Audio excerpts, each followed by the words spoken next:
चलिए, तो इस वीडियो में मैं आपको पढ़ाऊंगा रेवेन्यू क्या होता है। रेवेन्यू को राजस्व बोलते हैं। लेकिन उससे पहले मैं बता दूं, इससे पिछले वीडियो में मैंने आपको पढ़ाया था, इससे पहले मैंने आपको क्या क्या पढ़ाया था। टर्मिनोलॉजी ऑफ अकाउंटिंग में रिकॉर्ड्स पढ़ा रहे हैं, और रिकॉर्ड्स के अंदर हम लोग एसेट्स पढ़ चुके हैं, लायबिलिटीज पढ़ चुके हैं, इक्विटी पढ़ चुके हैं, एक्सपेंसेस पढ़ चुके हैं। अब हम लोग जो पढ़ने जा रहे हैं वो है रेवेन्यू। तो चलिए हम लोग देखते हैं रेवेन्यू क्या होता है। तो सबसे पहले मैं बता दूं, रेवेन्यू को हिंदी में बोला जाता है राजस्व। रेवेन्यू को हिंदी में बोलते हैं राजस्व। तो आइए समझते हैं राजस्व क्या होता है। कह रहा है revenue is the amount a company receives from selling goods and or providing service to its customer and clients। Revenue का मतलब है कि कोई भी कंपनी अपने कस्टमर से या अपने ग्राहकों से, अपने क्लाइंट से किसी भी गुड्स या सर्विस को सेल करने से जो उसे पैसा प्राप्त होता है उसे हम रेवेन्यू यानी राजस्व कहते हैं। जैसे देखिए, अगर कोई दुकानदार है, वो अपने कस्टमर से अगर माल बेच रहा है और उससे कस्टमर से जो पैसा प्राप्त होगा वो उसके लिए रेवेन्यू होगा। जैसे कोई संस्था है, अपने स्टूडेंट से अपना सर्विस सेल कर रहा है। जैसे आप लोग यहाँ पे पढ़ाई कर रहे हो, तो आप लोगों ने बुलसाई में पढ़ने के लिए आपने जो पैसा दिया उसके बदले में आपको यहाँ क्या दिया जा रहा है, तो आपको बुलसाई की तरफ से सर्विस दिया जा रहा है। तो बुलसाई के लिए रेवेन्यू क्या होगा कि बुलसाई अपने कस्टमर, यानी बुलसाई के लिए कस्टमर कौन है, आप लोग, आप लोगों से बुलसाई को अपने सर्विस को सेल करने से जो पैसा प्राप्त हो रहा है वो बुलसाई के लिए रेवेन्यू होगा। ठीक उसी तरह से कोई कंपनी है जो किसी प्रोडक्ट को सेल करती है। जैसे मैं एग्जांपल लेता हूं अगर बुलसाई का, तो बुलसाई आपसे प्रोडक्ट भी सेल करती है और सर्विस भी सेल करती है। वो कैसे, आइए मैं आपको सिखाता हूं। आप लोग जब एडमिशन लेते हो तो 200 रुपए आप जमा करते हो। ये अलग बात है कि आप लोगों को 200 के बदले 400 भी से भी ज्यादा रुपए का नोट्स मिल जाता है। लेकिन अब यहाँ पे समझिएगा, यहाँ पे बुलसाई में आप 200 रुपए का एडमिशन लेते हो तो आपको 400 रुपए का नोट्स मिलता है। तो वो जो नोट्स है वो आपके लिए क्या है, गुड्स है, वो आपके लिए माल है। ये जो नोट्स है ये आपके लिए माल है। तो क्या है, आपसे इस नोट्स को बेचने के बदले जो पैसे प्राप्त हुए ये बुलसाई के लिए रेवेन्यू है। तो इस कंडीशन में आपसे क्या बेचा गया, गुड्स बेचा गया। लेकिन दूसरी तरफ जो बुलसाई में आप एडीसीए का कोर्स कर रहे हो और उस कोर्स को करने में जो आपको उसका ट्यूशन फी देना पड़ा है, उसके बदले में आपको यहाँ क्या दिया जा रहा है, यहाँ पे कोई आपको गुड्स, कोई प्रोडक्ट नहीं दिया जा रहा है। यहाँ पे आपको सर्विस दिया जा रहा है, आपको सेवा दिया जा रहा है। जैसे मैं पढ़ा रहा हूँ तो मैं आपको सर्विस दे रहा हूँ, उसके बदले में मैं आपसे कुछ पैसा लेता हूँ। तो यहाँ पे मैं आपको सर्विस दे रहा हूँ और उसके बदले में जो आप मुझे पैसा दे रहे हैं वो बुलसाई के लिए रेवेन्यू यानी राजस्व होगा। तो ये चीज क्लियर हो गया कि किसी भी गुड्स या सर्विस को मार्केट में सेल करने से अपने कस्टमर के द्वारा कस्टमर से जो पैसा प्राप्त होता है उसे हम रेवेन्यू या राजस्व कहते हैं। आप वो गुड्स भी सेल करो या फिर सर्विस सेल करो, आपको उससे कोई फर्क नहीं पड़ता है। अगला जो हमारा टॉपिक है उसका नाम है स्टॉक। अब आइए जानते हैं स्टॉक क्या होता है।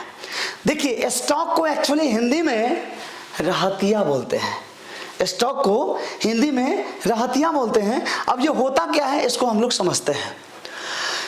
कह रहा है stock is the value of the goods that you have on hand to sell to your customer. Stock उसे बोलते हैं जो अपने कस्टमर को बेचने के लिए आपके पास जो माल है उसे हम स्टॉक बोलते हैं। जैसे सपोज करिए कि बुलसाई में अभी हमारे पास जो नोट्स है वो 2000 नोट्स पड़े हुए हैं।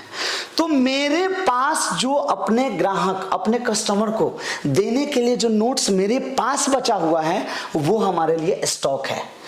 अगर मैं बात करूं किसी मेडिसिन के शॉप का, तो उस मेडिसिन के शॉप वाले के पास जितना भी मेडिसिन अभी अवेलेबल है वो उसके लिए स्टॉक होगा। अगर कोई लैपटॉप का दुकानदार है, उसके पास जितना लैपटॉप होगा वो उसके लिए स्टॉक होगा। अगर कोई कपड़े का दुकानदार है, उसके पास जो कपड़ा होगा वो उसके लिए स्टॉक होगा। यानी जिस व्यक्ति के पास, चाहे वो किसी भी चीज का व्यापार करता है, उसके पास वर्तमान में जो माल उपलब्ध है वो उसके लिए स्टॉक कहलाता है। तो ये चीज तो आपने समझा कि स्टॉक क्या होता है। अब आइए स्टॉक के टाइप्स, यहाँ पे एक से एग्जाम्पल, पहले इस चीज को समझ लीजिए। स्टॉक उस माल का मूल्य है जो आपके पास अपने ग्राहकों को बेचने के लिए है।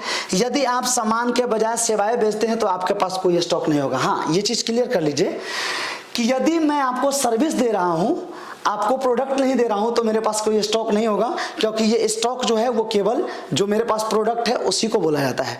जैसे अगर बात किया जाए कि बुलसाई के पास स्टॉक क्या है, तो बुलसाई के पास जो नोट्स है वो स्टॉक है, ना कि जो बुलसाई में आपको पढ़ाया जा रहा है, या मैं जो आपको पढ़ा रहा हूं तो मेरा नॉलेज मेरे पास स्टॉक है, ये नहीं होता है। ये सिर्फ और सिर्फ माल यानी गुड्स के टर्म में ही यूज होता है।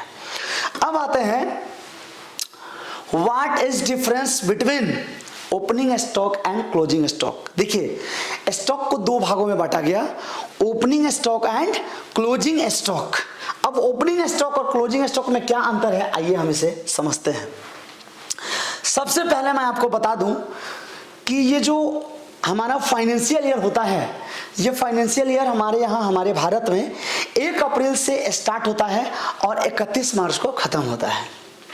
जैसे अभी जो हमारा फाइनेंशियल ईयर चल रहा है वो चल रहा है 2021-22, तो और अभी जो मैं वीडियो बना रहा हूँ ये मार्च में बना रहा हूँ, तो ये समझिए इस फाइनेंशियल ईयर का सबसे आखिरी महीना है। तो 1 अप्रैल 2021 से 31 मार्च 2022 तक किसी भी दुकानदार के पास जो भी माल बच जाता है, जो नहीं बिक पाता है, उसे हम बोलते हैं क्लोजिंग स्टॉक। क्या बोलते हैं? Closing stock. अब आप मान लीजिए कोई जरूरी तो नहीं है ना कि किसी भी दुकानदार में, किसी भी शॉपकीपर के पास उसका सारा जो माल है वो 31 मार्च तक बिक ही जाए, ये जरूरी नहीं है। तो 31 मार्च तक अगर किसी के पास 5000 का माल अगर बच गया है तो उसका जो क्लोजिंग स्टॉक होगा वो 5000 रुपीज का होगा। और अगर किसी व्यक्ति के पास 31 मार्च तक 50 लाख का माल बचा हुआ है तो उसका क्लोजिंग स्टॉक 50 लाख रुपए का होगा। यानी 31 मार्च तक जो माल बिना बिके रह जाता है उसे बोलते हैं क्लोजिंग स्टॉक। और अगले साल के पहले दिन बोले तो 1 अप्रैल 2022 को 1 अप्रैल 2022 को वही जो क्लोजिंग स्टॉक था वही हो जाता है ओपनिंग स्टॉक। यानी किसी व्यक्ति के पास अगर 31 मार्च तक 50 लाख रुपए का माल था तो 31 मार्च तक जो 50 लाख रुपए का जो माल था वो क्लोजिंग स्टॉक था, वही अगले साल यानी उसके कल होकर के 1 अप्रैल 2022 को हो जाएगा ओपनिंग स्टॉक। तो यहां तक जो हमारा चैप्टर है ये क्लियर हुआ। मिलते हैं नेक्स्ट वीडियो में नेक्स्ट टॉपिक के साथ।